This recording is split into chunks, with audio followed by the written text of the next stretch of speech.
What if the life that we're chasing isn't supposed to be exciting all the time?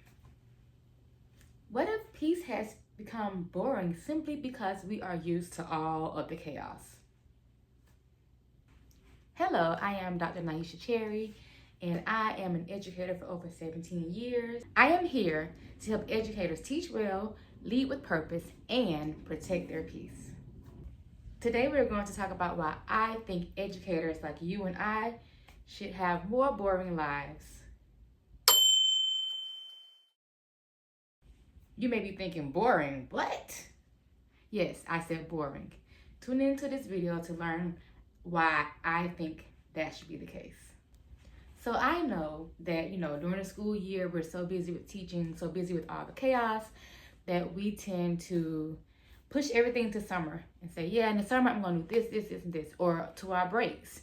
And so then when our breaks come, when summer break comes, we're so busy all the time that we don't have that opportunity to recuperate, rest, relax, and rejuvenate ourselves. And I think that is because of the following reasons. Reason number one, we normalize having busy lives. As educators, we often equate being busy with being successful, with being productive. And sometimes that is the case. However, busy does not mean that all the time. You can be productive, you can be successful, and not lead a super busy life. As teachers, many times we finish one task and move right on to the next one. Where is the break? Where is the ease? Where is the boringness? And when was the last time you sat down, took a break, and did not feel guilty? Number two, constant stimulation is exhausting.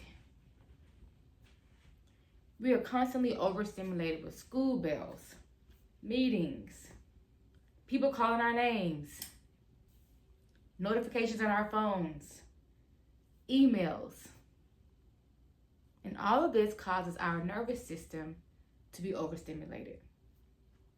That is not healthy to have an overstimulated nervous system on a regular basis. When our nervous systems do not get a chance to rest, we end up having brain fog, mental tiredness, our muscles are achy, we don't get enough sleep, we have insomnia. All these things in the long run are not healthy. That's how we lead to having illnesses. Our immune systems are depressed. We get sick way quicker and way easier. And we know that dealing with a bunch of different personalities and kids in our classroom all year long is not the place to have a depressed nervous system. We need to be strong and able to bounce back from all the germs that are coming in and out of those doors every day. Number three, why I think we should lead boring lives is that quiet is healthy. As I just told you about our nervous systems, we need that time to rest and recuperate so that we can continue to have an immune system that functions properly. In ways that we can have that quiet time and rest, we can take naps, we can read books, we can go for a walk, we can sit outside, we can garden, we can drink our coffee while it is still hot. At work, if your cup is not in one of those stainless steel mugs like a Yeti or something, you can hang up the idea of having hot coffee. So, this is the time for you to take some time for you and relax and do those things that you love to do that you haven't had a chance to really do during the school year, where you can just relax and be peaceful. And by the way, these moments are not boring. They're restorative. And we definitely need to restore our bodies as teachers, and our minds, and our emotions, everything. Reason number four why I think that we should lead more boring lives is that it gives us peace, and peace is not empty. A slower life, or as some may see it, a boring life, leaves you time for relationships, creativity, better health, and reflection. Those things that we need. When you have more time for relationships, you get to enjoy the moment.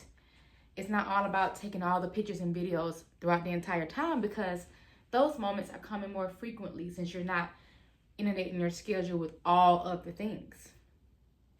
When you have those slower moments in life, you give your brain time to process and to be more creative. You can create better things for your classroom if that's what you would like, your hobbies, for your life, your fashion sense, any place where you want more creativity. The kitchen, creating dishes, whatever you want, you have more time to use your creativity when you have those slower moments in life. And of course, as I said earlier, better health. I can't say that enough. Better health. Your health is important, and it leads to longevity. And whatever in life it is that you want to do, you need to be healthy in order to sustain it. So why not? And reflection. How many times have you decided to put off reflection because you didn't have the time? I know I have. When you create time for a slower life, you create time for reflection. And when we reflect, we become better. We become better at our jobs, better at living life in general. So reflection is key. Number 5, my reason for living a boring life is that my goal is not an exciting life, but a peaceful life. Peace is so important. Peace is so important. It relieves us of that anxiousness, and anxiety is just not our friends. Stress, not our friends. So having more peace is my goal. And to slow down and to live a more boring life is how I can have more peace. I can sit outside and just enjoy God's creation. I can breathe in fresh air and just take in the sun and really enjoy my life, because life is fleeting. So we need to take time to slow it down and enjoy the little moments in life. They will later on become the big moments in life. I don't want a life that's always busy. I want a full life. So yes, do all the things that you wanted to do during the school year but put off to the summertime or until break time. However, don't fill up your days with that. Take time to rest. Take time to do the slow things in life, and then sprinkle in those other things that you wanted to do, because there is still time. There is still time. So live that quote unquote boring life, that peaceful life that we all need so dearly. What is one boring thing that you like to do that you don't get time enough to do it during the school year, but you want to implement it more? Comment below, let us know. And as always, please like, comment, share, and subscribe to this channel. And I'll see you in the next video. Bye.